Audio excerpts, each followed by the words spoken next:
Que Dieu vous bénisse tous. Je rends grâce au Seigneur parce qu'il y a beaucoup de nouveaux visages.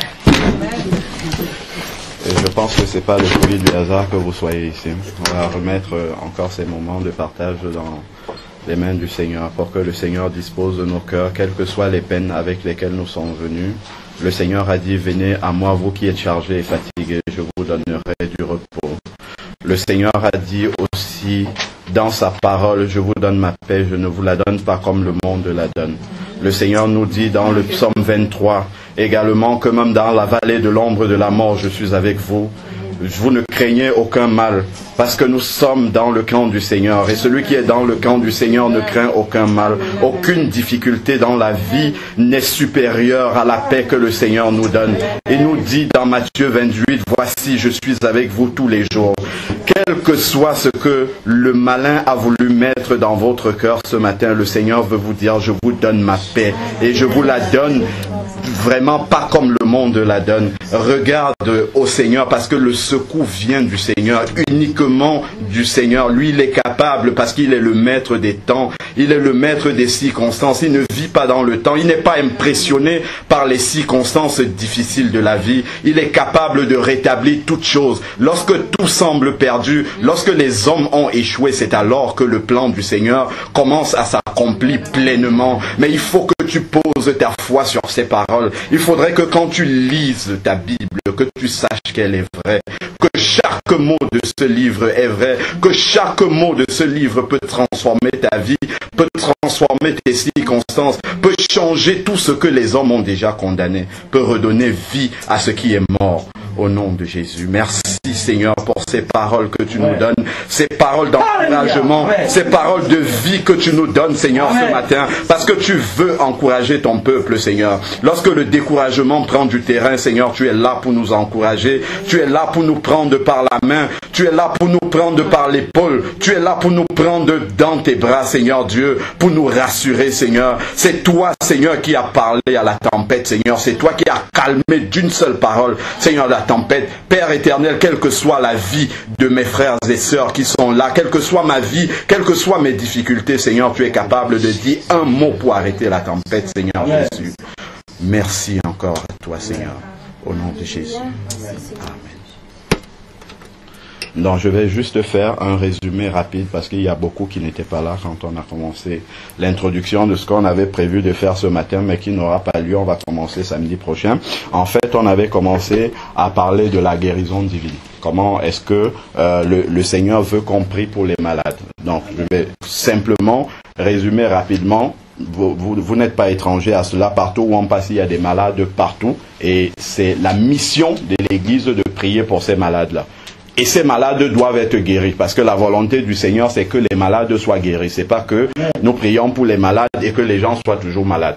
Mais si les malades ne sont pas guéris, c'est parce que nous ne faisons pas les choses comme le Seigneur nous demande de les faire.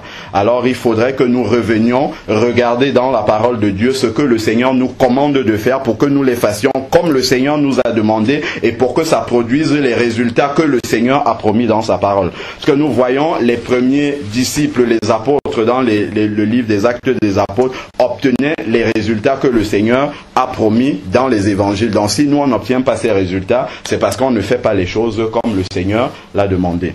Donc je vais juste vous donner quelques passages qu'on avait lus la dernière fois, je ne les ai pas sous les yeux. Donc on avait déjà, l'étude repose sur 2 points principaux qui sont des points de blocage pour lesquels nos prières souvent ne sont pas exaucées. Donc c'est les 2 plus grands commandements de la parole de Dieu.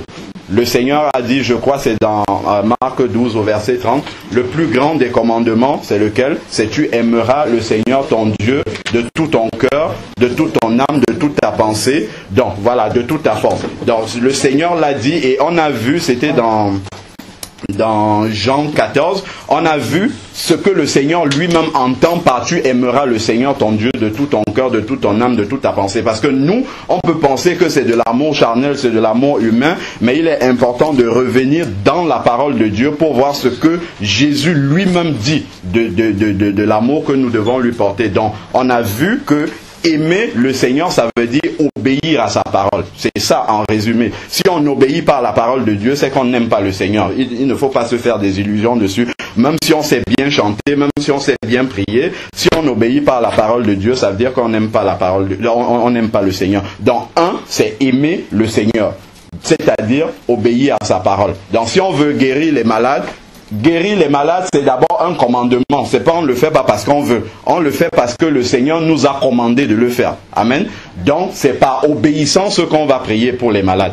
Et ensuite, le deuxième commandement qui est semblable au premier, c'est tu aimeras ton prochain comme toi-même. Donc, c'est l'amour pour les autres qui doit nous conduire à aller prier pour les malades. C'est parce qu'on voit les autres. La Bible nous dit que Jésus était ému de compassion quand il voyait la souffrance, quand il voyait la maladie. Donc, c'est cette compassion pour les autres là qui doit nous conduire à aller prier pour eux. On ne doit pas aller prier pour eux de manière militaire parce que Jésus a dit on veut le faire absolument simplement pour faire plaisir. Non, on va parce que on a compassion. Quand je vois mon frère dans sa position, dans sa maladie, il faudrait que ça me touche tellement que j'ai envie qu'il se lève et qu'il soit en santé comme moi. Donc si on va avec cet amour-là, Dieu va produire les résultats. Amen. Et donc on a dit que ce deuxième commandement signifiait, je vais vous donner le passage qui emprunte tellement de papier dans la Bible. Le deuxième commandement, tu aimeras ton prochain comme toi-même. Jésus l'a expliqué dans la parole de Dieu en disant, alors, si tout ce que vous voulez que les hommes fassent pour vous, faites-le de même pour eux. C'est ce que ça signifie aimer son prochain comme toi-même. C'est Matthieu 7, verset 12. Donc, vraiment, si tu aimes ton prochain, il faut lui faire ce que tu as envie qu'on te fasse toi. Donc, de la même manière, je le disais aussi la dernière fois, si habituellement, quand les gens viennent te condamner de quelque chose, si tu as l'habitude de te justifier, il faudrait aussi que si tu as un différend contre ton frère, que tu lui trouves des justificatifs pareils. Si tu as l'habitude d'accepter tes erreurs, il faut aussi demander aux autres qu'ils acceptent leurs erreurs. Donc il faut faire aux autres ce que tu veux qu'on te fasse toi-même. Il ne faut pas faire aux autres, il ne faut pas traiter les autres différemment de comment tu veux qu'on te traite. Donc voilà, ça ce sont les deux principaux commandements. On doit avoir bien compris cela. C'est obéir à la parole de Dieu et aimer les autres. Ensuite, on avait lu, c'était dans Jean 14 au verset 12, que Jésus a dit, en vérité, celui qui croit en moi fera les mêmes œuvres que moi, il en fera encore de plus grandes. Et notre constat était triste de réaliser que l'Église ne fait pas les œuvres de Jésus. On prie pour les malades, ils ne sont pas guéris. On nous demande d'évangéliser, on ne va pas le faire. Donc, pour faire les œuvres de Jésus, il faut revenir dans la parole de Dieu pour voir c'est quoi les œuvres de Jésus. Ça, on le voit dans Matthieu 4. Les œuvres de Jésus, Jean nous a dit dans son évangile que si on veut parler des œuvres de Jésus, on peut écrire des livres et des livres qui rempliraient toute la terre. Donc, en résumé, quelques œuvres de Jésus, c'est parcourir la Galilée, Matthieu 4, verset 23, verset 24, parcourir la Galilée et annoncer la parole de Dieu, ensuite guérir les malades. Vous avez vu? Le programme, c'est aller vers les autres, parcourir la Galilée, c'est-à-dire aller vers la souffrance. Si on attend que la souffrance vienne à nous, il n'y aura pas de résultat. Donc, ceux par lesquels le Seigneur produit des miracles aujourd'hui, on avait dit, ce sont les missionnaires, c'est ceux qui vont vers les autres. Donc, si on reste, la souffrance, si elle vient jusqu'à nous, ne pourra pas produire les effets. Il faut que nous, on aille vers la souffrance, qu'on aille trouver les autres là où ils sont pour prier pour eux, afin que la parole de Dieu s'accomplisse dans leur vie. Ensuite, Jésus annonçait la parole de Dieu avant de prier. Donc, on a dit, si on va à la rencontre des personnes pour prier pour eux, il faut toujours et toujours proclamer la parole de Dieu. Donc il y a des versets qui doivent faire partir de nous.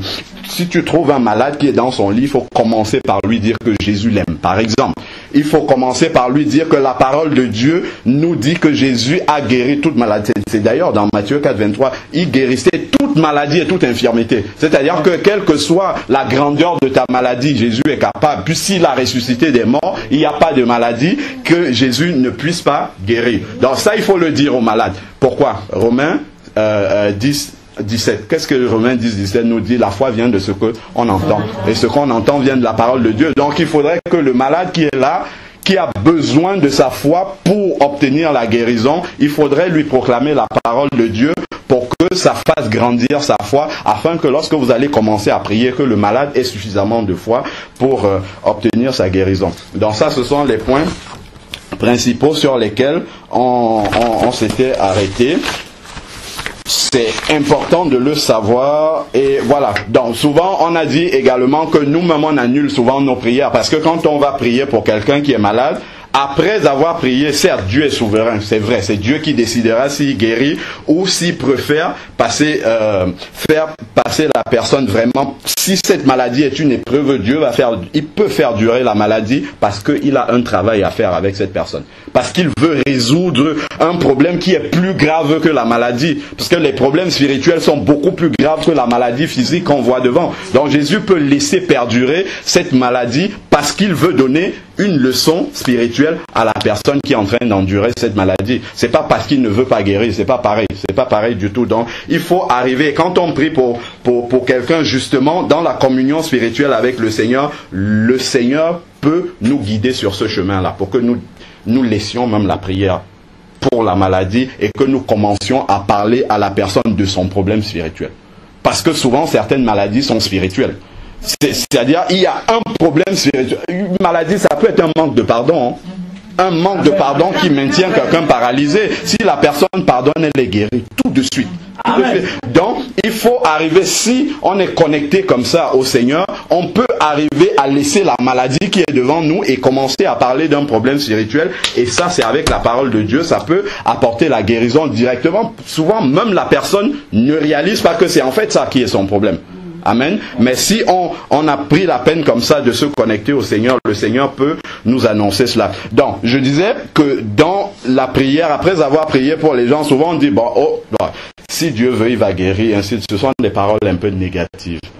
C'est la vérité, mais c'est négatif. Donc, il ne faut pas prier pour quelque chose et proclamer le contraire. C'est le malin qui parle comme ça, pour qu'on annule la parole de Dieu. Ce qu'il faut plutôt dire, Marc 11, verset 24, ce que vous demandez dans la prière, croyez que vous l'avez obtenu. Quand tu pries pour un malade, il faut croire qu'il va guérir immédiatement devant toi. C'est ce que toi tu dois croire. Tu ne dois pas être dans la pensée de Dieu pour te dire que peut-être Dieu ne veut pas guérir. Non, nous on n'a pas à raisonner de cette manière-là. Quand on prie, c'est pour obtenir les résultats. Amen. Voilà.